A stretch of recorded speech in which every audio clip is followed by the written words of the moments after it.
조금 다른 얘기를 해볼까요? 박사님이 K웨더에 관여하시고 있는데 일기예보가 뭐 틀리다, 맞다, 일본 거, 미국 거, 뭐 스웨덴 그런 위성 이용하고 차이가 있다 그러는데 거기에 대해서 한번 말씀하시죠. 이게 올여름 장마 예측이 틀렸고 이제 폭염 온다는데 폭염도 사실 안 왔고 장마는 뭐 역대 최장이었고 이제 이러다 보니까 국민들이 체감하는 기상 예보거든요. 기상청에서 발표하는 예보 정확도와 국민들이 체감하고 있는 예보 정확도의 차이라고 저는 봅니다. 네. 실제로 어느 나라 기상청도요 국민들로부터 잘 맞는다고 칭찬받는 기상청은 단 한 군데도 네. 없어요. 제가 이제 독일 가고 잠깐 공부할 때도 거기도 이 보면은 기상청에 대한 불만이 되게 많아요. 근데 우리 아시다시피 독일이 전 세계적으로 기상은 엄청 발달한 그렇습니다. 거거든요. 네. 뭐 세계 기상 강국이란 미국, 일본, 독일, 뭐 영국 이런 순인데. 그래서 제가 왜 이 얘기를 말씀드리냐고 하느냐면 결국 세계적인 강국들이 기상청의 기상 예보 능력도 강합니다. 네. 이거는 그럴 수밖에 없어요. 왜냐하면 기상에다가 얼마나 더 많은 돈을 투자를 하고 많은 인력을 갖다가 실제로 인프라를 구축해 주느냐거든요. 그러다 보니까 세계적인 이 기상 강국들이 거의 세계 강국이 될 수밖에 없는 것이 그런 것이고, 이제 우리나라 그럼 기상은 어떠냐? 우리나라 기상 예보 능력 순위를 전 거의 GDP 정도 순위로 봅니다. 그게 한 12권 정도 네. 될 것이다. 네. 우리 국민들은 이렇게 안 받아들이시겠지만 저는 기상청에서 근무한 적은 없거든요. 네. 그리고 지금도 이제 민간 기상 회사에서 이제 일을 하고 있는데 기상청의 예보가 제가 볼 땐 미국이나 일본보다는 뭐 약간 떨어질지 몰라도 우리 인근에 있는 중국이라든가 내가 볼 땐 대만이라든가 이런 데에 비해서는 떨어지지 않는다. 네. 결코. 네. 그런 것이 결국 뭐냐면 아시겠지만 우리나라에서 제일 좋은 슈퍼컴퓨터 위성도 기상청 단독으로 지금 인공위성도 쌓아 올렸죠. 항공기도 기상관측 항공기도 있죠. 기상관측선도 가지고 있죠. 기상레이더 전 세계에서 지역 이 밀도로 보면 제일 많이 갖고 있는 나라입니다. 우리나라가. 네. 거의 세계 최첨단 장비와 기술력을 다 보유하고 있는 나라가 대한민국이에요. 엄청난 나라입니다.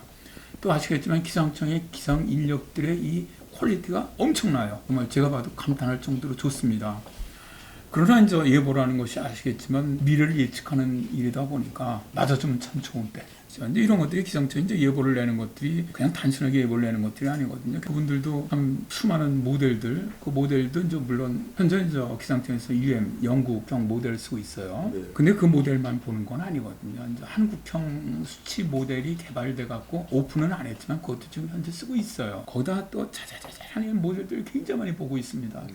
그리고 아마 저는 기상청 근무를 안 해서 봐서 모르겠지만 기상청도 다른 나라들 요새 이제 기상은 뭐 아시겠지만 세계 모든 나라가 다 오픈돼 있거든요. 네. 그 모델들이라든가 예보 이런 것들이 네. 다 볼 거라고 저는 봐요. 그러니까 이제 그런 걸 다 취합을 하고 위성 자료를 분석을 하고 그다음에 레이더 자료 보고 많은 자료 갖다 보고 그리고 최종 결정을 하는데 어쨌든 이제 맞지 않다 보니까 이제 원성을 듣고 이제 그러다 보니까 이제 올해 여름에 특히 체코의 윈디 뭐 노르웨이 기상청 모델 예보 이런 걸 이제 인터넷에 보니까 보시는 분들이 의외로 많더라고요. 네.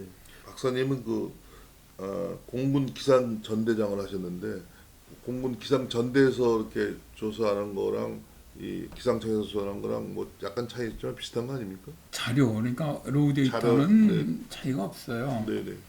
그러니까 이제 결국 수많은 자료를 갖다가 판단하는 거에서 차이가 있을 수 있죠. 네. 예보는 그래요. 네. 알겠습니다. 결국 이제 최종 판단할 때의 차인데 어쨌든 공군 지금도 공군 기상단 지금 기상단이 됐는데 제가 있을 때는 이제 전대였었고 기상 다이 됐군요.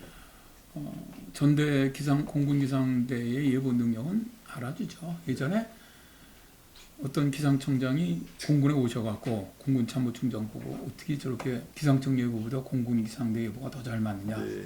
기상청장께서 그렇게 얘기하셨던 적도 있었고요. 네.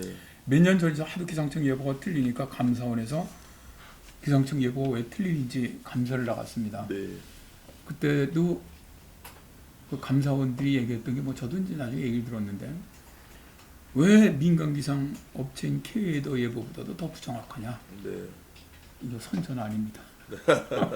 지금은 좀 그렇지 않는지 모르지만 뭐 방송에 일기예보 하시는 분들이 다 공군 기상장교 출신들이 아니었습니까? 네. 그렇죠?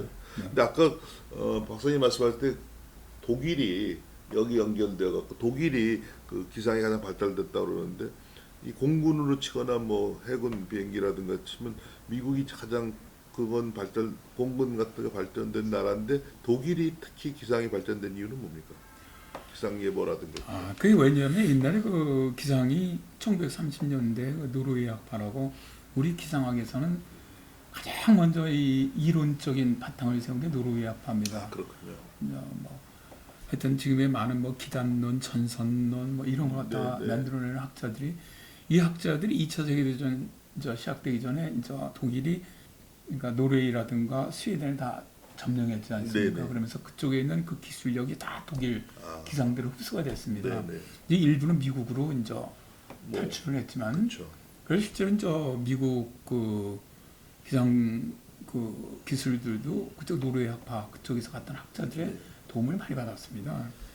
그러다 보니까 이제 그쪽이 바탕이 돼서 2차 세계대전 당시에도 독일 그 기상대의 그 능력이 굉장하다 그랬었죠. 네. 일기예보에 관해서 제가 두 가지 우문을 할 테니까 현답을 내려주십시오. 일기예보는 대개 약간 뭐 부정적으로 얘기한다. 사람들이 예를 들어서 비올 가능성이 10%면 뭐 한 30%로 얘기한다. 그건 맞는 얘기입니까?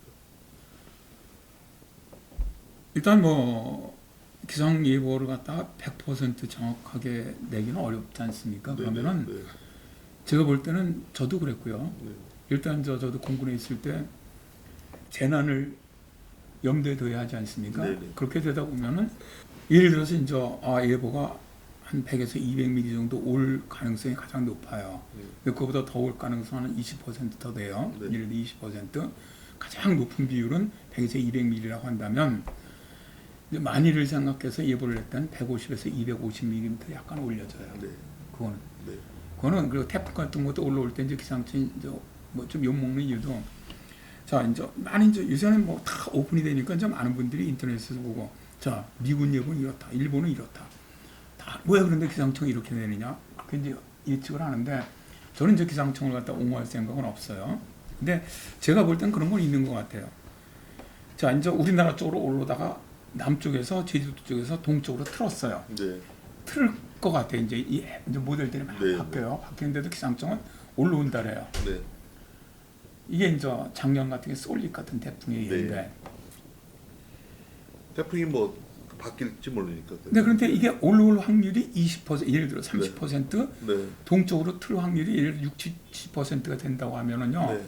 어느 쪽이 더 피해를 줄 건가를 보는 거죠. 네. 제가 볼 때는 그래서 그렇게 예보내는 게 아닌가 싶어요. 네. 그러니까 동쪽으로 틀어서 부산 남쪽으로 할 때야 크게 영향을 안 받지만 네. 이게 서쪽으로 해서 만약 우리나라 서해안 쪽으로 상륙을 한다든가 그러면은 엄청난 피해를 입거든요. 그러니까 마지막까지 보는 거예요. 그러니까 그냥 우리나라 쪽으로 서해안 쪽으로 상륙한다고 예측을 할 가능성이 높다는 거죠. 네. 두 번째 제가 우문 현답을 해서 현답을 기대하는 거는 우문은 제가 물어볼 우문인지 모르겠는데 일기예보 하면요 일주일을 하지 않습니까? 마지막에. 근데 3일은 정확하지만 일주일까지 하는 건 그냥 일주일 한다는 의미가 있지 그 3일 이후에는 거의 부정확하게 할 필요가 없다라고 얘기하는 사람이 있는데 그거는 진짜 우문입니까? 사실 지금 기상청에서 열흘 예보 내고 있습니다. 아, 텔레비에서는 일주일 나오죠. 네, 이제 TV에서는 일주일만 네. 하고 있는데 그건 우리 이 박사님 말씀이 저는 맞다고 생각합니다. 네. 현재의 기상 예보의 능력으로 일주일 이상의 예보라는 것은 사실은 잘 맞지 않는다. 네, 방송에서 뭐 3일밖에 안 하느냐 그런 걸 받을까봐 그렇게. 네. 근데 일주일이야 뭐 일주일까지는 가능하다고 봅니다만 네. 이 예보라는 것이 뭐냐면 자 이제 모델 이제 결국 예보를 내는 기본이 이제 수치 예보 모델인데 자 이제 모델에서 가장 중요한 것이 이렇게 생각하셔야 돼요. 이제 모델이 내일 예측을 했지 않습니까? 내일 비가 온다고 예측을 했습니다. 그리고선 이제 그 날씨가 맞아야만 그 다음 날이 맞는 겁니다. 네. 그러니까 내일 예보가 많이 틀렸다면 그 다음 날 예보도 다 틀릴 수밖에 없는 거예요. 그 모델에 대한 예보는. 네. 그러니까 실제로 리드 타임이 길어질수록 뒤로 갈수록 예보는 부정확해질 수밖에 없는 건 당연한 거예요. 네. 예전에 왜 그 기상청이 저기 왜 반포 그쪽 그 한강공원 있지 않습니까? 네. 그쪽에서 체육대회를 한 번 한 적이 있어요. 네. 뭐 기상청 체육대회 나 체육- 비가 왔다 그 네, 얘기하시는 기상청 거죠. 체육대회 그 서브 쳤어요 크게 네. 프랭카드를 딱 그랬는데 그날 비가 왔더니 저 거기 차 얼마나 많이 다닙니까? 그러니까 그게 아주 많이 회자가 됐죠. 해 토픽감이다 뭐 이런 식의. 진짜 어떻게 지머리도 못 꺾느냐 중독으로 따더니. 네. 근데 이거는 이제 잘 이해를 하셔야 됩니다. 이런 것들은요 기상청이 그러니까 이제 이게 비슷한 게 뭐가 있냐 미국이 미국 기상학회를 하는 날 엄청나게 폭풍이 몰아닥쳤어요. 그래서 미국은 워낙 큰 나라니까 이제 네. 각지에서 다 비행기 타고 날라오지 네, 않습니까? 그러니까 그때 그걸 보고서 미국에서 무슨 얘기를 했냐면 미국에 이제 미국은 큰 나라니까 네. 한 주는 뭐 비가 많이 오서 한 주는 이 가뭄이 든 주가 많습니다. 가뭄이 든 주에서 야 기상학회 우리 주에 갖고 좀 해라. 어? 그럼 비가 올 거 아니냐. 네. 뭐 이런 우스갯소리 있는 것처럼. 근데 이런 행사들은요 대개 결정할 때 한 달 전에 결정을 합니다. 네. 자, 우리 체육대회하는데 일주일 전에 야 체육대회하자 그렇게 그렇죠. 하는 데서는 네. 한 번도 없습니다. 근데 한 달 후에 지금 세계 어느 나라도 그날 비가 올 거란 예보를 내는 그런 수도 없고 네. 그것도 불가능하거든요. 그러니까 그래서 그렇게 무슨 말씀을 제가 드리고 싶은 거냐면은 그걸 갖고선 그냥 야 저 띠치들 비 오는 것도 못 보냐 못 보는 거 당연한 거예요. 어떻게 뭐 저도 기상장교 기상에서만 지금 42년을 갖다 생활했는데 지금이야 이제 뭐 택배로 다 이사하니까 상관없지만 예전에는 다 박스 사갖고 참 짐 싸갖고 이사했거든요. 그러던 시절에 이사하는 날만 비가 와요. 그 제 집사람이 제가 사실은 날씨 예보는 제가 전설로 불립니다. 네. 정말 예보를 잘 낸다고 아주 막 전설이라고 많은 데서 불렀는데 네. 제 집사람이 제 예보를 안 믿어요. 왜 그러냐면요. 이사 간 날. 이사 가는 날도 맞죠. 그래도 열흘 전에 날짜를 결정해야 차도 네. 부르고 방도 내놓고 그러지 않습니까? 네. 그러니까 틀릴 수밖에 없는 거예요. 네. 그러니까 그런 거 같고 그러니까 말씀하신 것처럼 일주일 이상 예보는요 무의미하다. 저도 네. 솔직한 얘기로 한 가지 더 제가 한 5년 전에 남아연방을 가봤어요. 거기에 자연재해가 없다고 그래요. 태풍도 없고 미국 같은 토네이도도 없고 실제로 그 남반부 태풍이 있을 해안 수가 쪽에는 없고 그렇죠. 없습니다. 네. 있는 데가 유일하게 호주 쪽에 있습니다. 음. 호주 쪽에 우리가 윌리윌리라고 부르는데 그쪽에만 사이클론이 있고요, 태풍이 있고요. 남아메리카라든가 아프리카라든가 남쪽, 이쪽 남쪽에는 실 태풍이 없었어요. 그래서 몇 년 전에 그 브라질 쪽에 태풍이 하나 발생해서 난리가 났었지 않습니까? 뭐야 이게 웬 기상이변이다. 그러니까 이제 그게 기상이변이라는 거죠. 역사상 태풍이라는 게 발생도 안 하는데 발생을 했다. 이제 이건 여러 가지 조건들이 있어요. 일단 네. 해수 온도라든가 이 태풍이 만들어지기 위해서 일단 해수 온도가 높아야 되고요. 그다음에 적당한 이 서큘레이션을 가지고 있어야 되고 대중층의 습기가 보장이 돼야 되고 윈드시어가 없어야 되고 뭐 이런 여러 가지 조건들이 남반구 해양 쪽에서 맞지가 않아요. 그러니까 그게 유일하게 호주 쪽에 왜 있냐면 호주는 태평양 쪽에 위치하고 있거든요. 태풍 사이클론 네. 그게 이제 네. 있다 그러는데 태풍이라는 것이 대개 우리가 일본이나 한국이 피해를 보는 것이 거기서 만들어서 오면서 커지는 거 아닙니까? 그러니까 제 질문은 호주 같은 데서 태풍이 생긴 건 약하지 않습니까? 어디냐면 생선 톡이니까. 적도 근처에서 태풍이 생기지 않습니까? 네, 네. 그러니까 적도 근처에 생기는 거예요. 네, 네. 생겨서 북반구에 있는 적도는 우리나라 쪽으로 올라오는 것이고 네. 남반구 적도에 생긴 거는 호주 쪽으로 가는 거고요. 네, 그렇구나. 그러니까 호주에 생긴 게 우리나라로 오는 아. 것이 아니고 여기서 생긴 게 호주로 가는 게 아니죠. 와서 발달하고 그 이전에 이 서인도제들 지나올 때는 그냥 우리를 말하면 별 볼 일 없었어요. 네.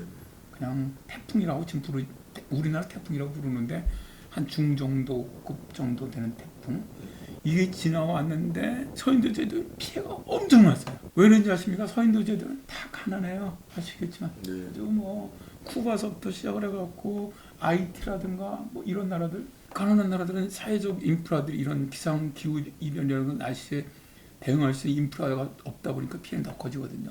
근데 이거와 가장 비슷한 나라가 북한이란 말입니다. 북한이란 나라는 아시다시피 가난하다 보니까 산에 나무를 어쨌든 없앴고 뭐 떼서 없앴든 뭐 어쨌든 그러니까 다락밭을 많이 만들었지 않습니까? 이게 되게 공산주의 국가들의 공통점인데 뭐 지도자가 한 말 탁 하면 그냥 다 산 다 없애고 옛날 중국하고 똑같죠. 중국 모택동이 한마디 얘기하니까 그 산들 다 없애고 철강 공장 만들어갖고 중국이 엄청난 재력이 있듯이 그러니까 북한도 다락밭 만들고 그러다 보니까 조금만 비가 내려도 대책이 없는 거예요. 그러니까 이제 올해 같은 경우, 올해 장마 같은 경우, 이제 올해 장마 우리 남한이 엄청나게 많은 피해를 입었는데 실제로 자 이제 중부지방의 장마 기간 동안에 보면은 서울 같은 데 한 뭐 800mm 정도. 제일 많이 온 데가 뭐 춘천 뭐 이런 쪽에 한 1,500mm 전후 이 정도 내렸는데 북한 강수량을 보니까 나만 못지 않더라는 거예요. 엄청 내렸더라고요, 정말. 그러니까 제가 볼 때는 이게 뭐냐면 이번 장마의 특징은 그냥 뭐 열흘 동안 조금씩 내려갔고 1000mm 내린 게 아니거든요. 한꺼번에 200~300mm 엄청 쏟아붓고 좋다가 또 미치다 막 쏟아붓고 이런 패턴이거든요. 근데 문제는요, 서울 같은 데도 시간당 4~5시간 내 200~300mm 쏟아지면요, 서울 물 안 빠져요. 우미연산 산사태 일어날 때 300mm 내려가고 우미연산 산사태 일어났거든요. 네.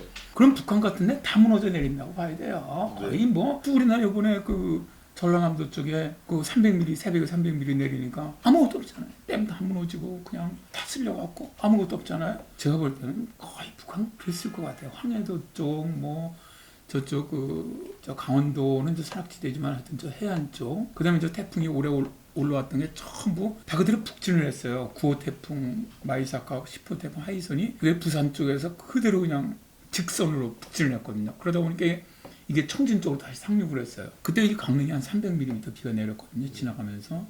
근데 보니까 원산도 300mm 내렸더라고요.